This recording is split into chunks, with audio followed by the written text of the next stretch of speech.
पाठ की समझूती में आगे बढ़ते हैं। दूसरी तपस्विनी, दोनों की ओर देखकर बड़े अचंभे की बात है, वह राजा दुष्यंत और उस बच्चे को देखकर बोलती है कि बड़े ही अचंभे की बात है, बड़े ही आश्चर्य की बात है।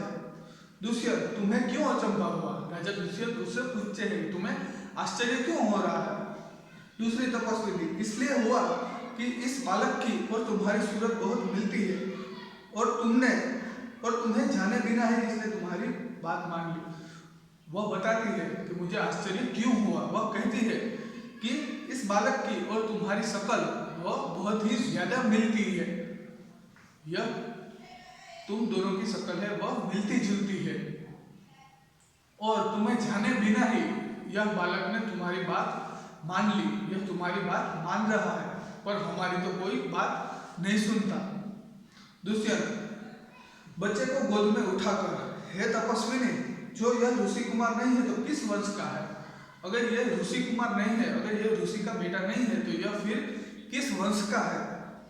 दूसरी तपस्विनी, यह पुरुवंशी है, यह पुरुवंशी है और राजा दुष्यंत भी खुद पुरुवंशी थे।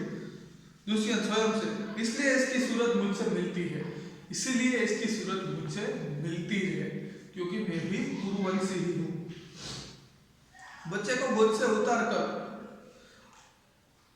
पुरुवंशियों में यह रीति तो निश्चित है कि युवा अवस्था में वे महलों में रहकर पृथ्वी की रक्षा और पालन करते हैं।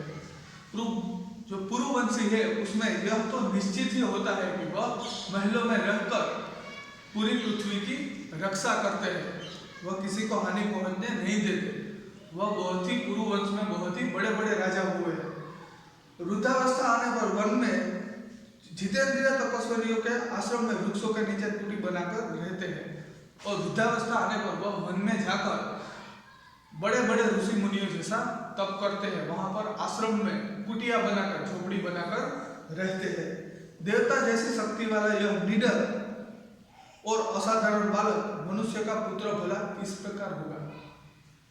देवता जैसा शक्तिशाली और यह निडर बालक किसी साधारण मनुष्य का पुत्र हो ही नहीं सकता। दूसरी तपस्विनी, हे परदेशी, तेरा यह संदेह मिट जाएगा जब तू जान लेगा कि इस बालक की मां मेनका नामक एक अप्सरा की बेटी है। वह बताती है कि यह जो बालक है इसकी मां मेनका नाम की अप्सरा की बेटी है। मेनका जो अप्सरा थी उसकी बेटी यानी कि शकुंतला, यह बालक शकुंतला का पुत्र है। उसी के प्रताप से उसका जन्म देवपितर के इस तपोवन में हुआ है और शकुंतला ने ही इस बालक को जन्म दिया है। दुष्यंत मन में, यह तो बड़े आनंद की बात सुनाई, इससे कुछ और आशा बढ़ी। इसकी माता किस राजर्षि की पत्नी है?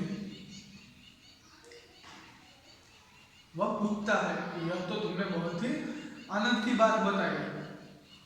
उसकी माता किस राजर्षि की, किस राजा की पत्नी है? दूसरी तपस्विनी, जिस राजा ने अपनी विवाहित स्त्री को बिना अपराध छोड़ दिया है उसका नाम मैं न लूंगी। जिस राजा ने किसी अपराध, कोई भी अपराध किए बिना ही अपनी स्त्री को छोड़ दिया, बिना अपराध के ही, अकारण ही अपनी पत्नी को छोड़ दिया, उस राजा का नाम मैं नहीं लूंगी। वो जो दोनों तपस्विनियां हैं उसको पता नहीं है कि वह स्वयं राजा दुष्यंत ही है, वह उससे परिचित नहीं है। दुष्यंत स्वयं से, यह कथा तो मुझ पर लगती है, भला अब तक इस बालक की मां का नाम पूछो। पहल तपस्विनी मुट्ठी का मोहर ले आए। राजा दुष्यंत को लगता है कि यह कथा शायद उस पर ही है, यह कथा तो मुझ पर लगती है, भला अब इस बालक की मां का नाम पूछो। वह मन में विचार कर रहे हैं कि मैं इस बालक की मां का नाम पूछ ही लेता हूं, मुझे लगता है कि यह मेरा ही पुत्र है। पहली तपस्विनी, हे सर्वदमन, यह शकुंत लावण्य देख। वह बोल रही है बालक से, मोर लेके आई है कि इस मोर का सौंदर्य देखो, शकुंत लावण्य देखो, इस मोर का सौंदर्य देखो, इस मिट्टी के मोर की सुंदरता देखो, और यह शेर के बच्चे को छोड़ दो। बालक बड़े चाप से देखकर, कहाँ है शकुंतला मेरी माता? वह बोलती है, वह बालक उनसे पूछता है कि कहाँ है मेरी माता शकुंतला, कहाँ पर है? दूसरी तपस्विनी हंसती हुई, यहाँ तेरी माता नहीं है, तुम इस नाम से धोखा खा गए सर्वदमन।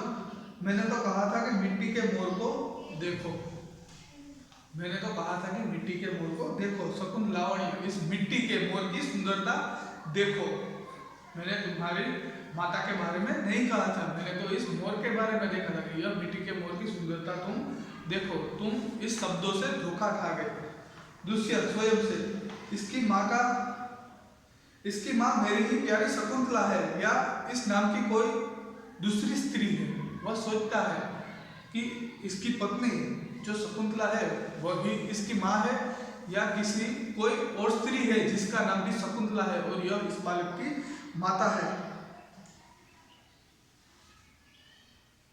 यह वृतांत मुझे ऐसे व्याकुल करता है जैसे मृग तृष्णा प्यासे हिरण को व्याकुल करती है।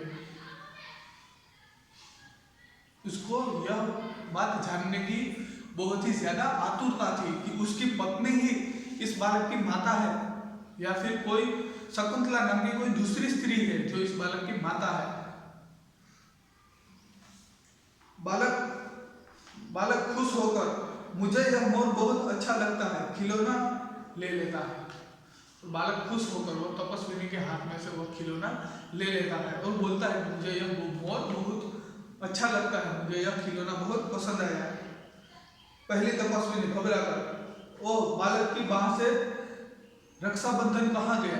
जो ऋषि मरीचि थे उसने इस बालक के हाथ में इस बालक की रक्षा करने के लिए एक रक्षाबंधन, एक धागा बांधा था मंत्रों के जाप से कि अगर यह धागा इस बालक के हाथ में से छूट जाए और इस बालक के माता पिता के अलावा अगर कोई दूसरा अन्य उस धागे को उठा ले तो वह धागा है वो तुरंत ही एक सांप बन जाता था और जिसने वह धागा उठाया है उसको डसता था, ऐसा वो धागा था।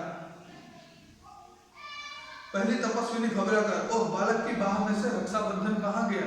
इसकी बाह में जो रक्षाबंधन था, इसकी रक्षा करने के लिए बांधा गया बंधन जो धागा था वो कहाँ गया? दुष्यंत घबराओ मत, जब यह नाहर से खेल रहा था तब इसके हाथ से गिर गया था, सो वह पड़ा है। नाहर यानी कि सिंह, यह जब सिंह के बच्चे के साथ खेल रहा था तब इसके हाथ से वह गिर गया था, देखो वहां वो पड़ा है वह धागा, मैं उठाकर तुम्हें दिए देता हूँ, मैं उठाकर उसे तुम्हें दे देता हूँ। उठाने के लिए झुकता है और राजा दुष्यंत वह धागा उठाने के लिए झुकते हैं। पहली तपस्विनी, अरे अरे मत उठाओ, इसे मत छूना, वह चिल्ला उठती है कि अरे अरे मत उठाओ, उसे छूना मत। दूसरी तपस्विनी, ओह इसने तो उठा ही लिया, इसने तो धागा उठा लिया। दोनों एक दूसरे को आश्चर्य से देखती है, दोनों एक दूसरे की ओर आश्चर्य से देखती है कि अब तक यह धागा है वह सांप क्यों नहीं बना और राजा दुष्यंत को इसने डसा क्यों नहीं, क्योंकि ऐसा होते हुए उन्होंने कई बार देखा था। दुष्यंत, यह लो, परंतु यह कहो कि तुमने मुझे इसे उठाने से क्यों रोका था? यह लो धागा, और पर मुझे यह बताओ कि तुमने इसे उठाने से मुझे क्यों रोका था, क्यों मना किया कि इसे मत उठाओ? दूसरी तपस्विनी, यह रक्षाबंधन का नाम अपराजित है, इस रक्षाबंधन का नाम अपराजित है। अपराजित यानी कि किसी से नहीं हारने वाला, इस रक्षाबंधन का नाम अपराजित है। जिस समय इस बालक का नामकरण हुआ था तब महात्मा मरीचि के पुत्र कश्यप ने यह धागा दिया था। जो महात्मा मरीचि थे, जो मरीचि थे उसका पुत्र जो ऋषि कश्यप थे, उन्होंने यह धागा इस बालक के हाथ में बांधा था। इसका गुण है कि कभी यह धरती पर गिर पड़े तो इस बालक के माता पिता को छोड़कर इसे कोई दूसरा न उठा सके। यह इस धागे की खास बात है कि अगर यह किसी कारणवश जमीन पर गिर जाए तो इस बालक के माता पिता के अलावा और कोई यह धागा उठा न सके। दुष्यंत, और जो कोई उठा ले तो क्या होगा, और अगर कोई उठा ले तो फिर क्या होगा? पहली तपस्विनी, तो यह तुरंत सांप बनकर उसे डसता है। तो यह धागा है वो तुरंत ही एक सांप बन जाता है और उठाने वाले को डस लेता है। दुष्यंत, तुमने कभी ऐसा होते देखा है? ऐसा होते हुए तुमने कभी देखा है कि यह धागा सांप बन जाए और जिसने उठाया हो उसको वो काट ले? पहली तपस्विनी, अनेक बार, कई बार देखा है। दुष्यंत प्रसन्न होकर, तो अब मेरा मनोरथ पूरा हुआ, मैं क्यों ना आनंद मनाऊं? अब मेरे मन की इच्छा पूर्ण हुई, अब मुझे आनंद की अनुभूति हो रही है, अब मैं बहुत ही आनंदित हूँ। क्यों राजा दुष्यंत आनंदित थे? क्योंकि वह धागा अगर उस बच्चे के माता पिता के अलावा अगर कोई दूसरा अन्य व्यक्ति उठा लेता, वह सांप बन के उसे डस लेता था। पर राजा दुष्यंत ने वह धागा उठाया और वह सांप बनकर राजा दुष्यंत को नहीं डसा। तो इसका मतलब क्या हुआ? इसका मतलब यह हुआ कि जो बालक है उसका पिता कौन था? तो कि राजा दुष्यंत। राजा दुष्यंत के मन में जो शंका थी कि यह उसका पुत्र है या किसी अन्य स्त्री का पुत्र होगा जिसका नाम ही सिर्फ शकुंतला है, मुझे लगता है कि यह मेरा ही पुत्र होगा, मेरा ही पुत्र होगा। ये जो आशंकाएं थी राजा दुष्यंत के मन में जो चल रही थी उसका समाधान यहाँ पर हो जाता है। क्यों? क्योंकि वह धागा सांप बनकर राजा दुष्यंत को नहीं डसता। इससे यह साबित हो गया कि इस बालक का पिता कौन था? तो कि वह धागा उठाने वाला, क्योंकि अगर वह उस बालक का पिता न होता तो वह धागा उसे सांप बनकर डस लेता। इससे राजा दुष्यंत है वह पूरी बात समझ गए कि यह उसी का पुत्र है और यह शकुंतला का ही पुत्र है और उसका ही पुत्र है, और वह आनंद में आ जाता है, बालक को गोद में ले लेता है और पर्दा गिरता है और वह उस बालक को अपने गोद में उठा लेते हैं और नाटक का पर्दा है वह गिर जाता है। तो यहाँ पर यह हमारा पाठ है अब पूर्ण होता है। पाठ के अंत में मैंने यहाँ पर कुछ शब्दार्थ और मुहावरे लिखे हैं, तो हम उसका अर्थ जान लेते हैं।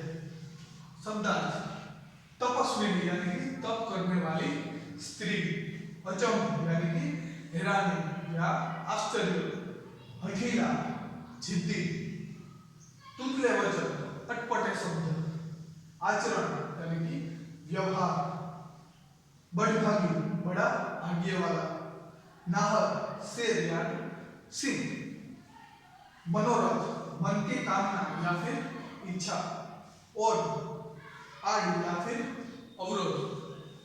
और हम थोड़े मुहावरे भी जान लेते हैं। बात पर कान नहीं धरना, बात पर कान नहीं धरना, इस मुहावरे का अर्थ होता है अनसुना करना, किसी की बात नहीं सुनना, अनसुना कर देना या फिर किसी की बात पर ध्यान नहीं देना। दूसरा, धोखा खा जाना, सच्ची बात को न समझ पाना, सच्ची बात को न समझ पाना या फिर मूर्ख बनना, कोई मूर्ख बना जाता है और हम मूर्ख बन जाते हैं, यानी कि धोखा खा जाना, इसका मतलब सच्ची बात को न समझ पाना या फिर मूर्ख बनना। तो यहाँ पर हमारा यह पाठ पूर्ण होता है। Thank you. अस्तु।